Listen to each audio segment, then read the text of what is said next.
জাতীয় মহিলা কমিশনের চেয়ারপারসন বিজয়া রাহাতকর এদিন গোমতী জেলা সফরকালে মাতাবাড়ি আরডি ব্লকের ব্লক পঞ্চায়েত রিসোর্স সেন্টারে স্বনির্ভর গোষ্ঠীর মহিলাদের সঙ্গেও মত বিনিময় করেন। নারী ক্ষমতায়ন, আর্থিক স্বনির্ভরতা ও আত্মকর্মসংস্থানের বিভিন্ন উদ্যোগ নিয়ে আলোচনা করেন তিনি। বিজয়া রাহাতকর বলেন, মাতাবাড়ি পঞ্চায়েত সমিতি ত্রিপুরার একমাত্র সম্পূর্ণ মহিলা পরিচালিত পঞ্চায়েত সমিতি। আগরবাতি, মোমবাতি, পেঁড়া তৈরি ও জৈব চাষের মতো উদ্যোগে এখানকার মহিলারা আত্মনির্ভর হয়ে উঠেছেন বলে জানান তিনি। অনুষ্ঠানে রাজ্য মহিলা কমিশনের চেয়ারপারসন ঝর্ণা দেববর্মা, জেলা শাসক রিঙ্কু লাথের, বিডিও অর্জিত পাল সহ প্রশাসনের অন্য আধিকারিকরা উপস্থিত ছিলেন। मुझे बहुत खुशी हुई कि उनका काम देखते हुए कि अच्छे तरीके से वो अपने पंचायत समिति को चला रहे हैं।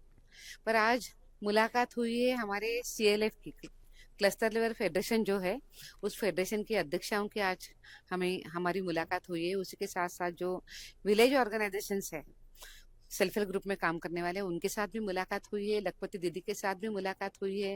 हमारी जो क्लस्टर जो सीआरपी जो है, वो सीआरपी बहनों के साथ भी मुलाकात हुई है। और खुशी की बात तो ये है कि यहाँ पे रहने वाली जो हमारी स्टेट और नेशनल अवार्डी महिलाएं हैं, जिन्होंने इस गोमती डिस्ट्रिक्ट का, इस शहर का, इस गांव का नाम रोशन किया है, आज उनके साथ भी मुलाकात हुई है और अलग अलग विषयों पर हमने यहाँ पे चर्चा करी है।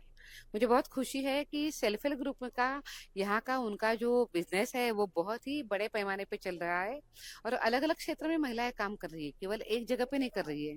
जैसे कि वो अगरबत्ती बना रही है, मंदिर में जो फूल आते हैं उसकी, उसी के साथ साथ वो ऑर्गेनिक खेती भी कर रही है, वो मोमबत्ती बना रही है, वो बाकी भी जो चीजें है पेड़ा बना रही है। ऐसे अनेक क्षेत्र में ये महिलाएं काम कर रही है।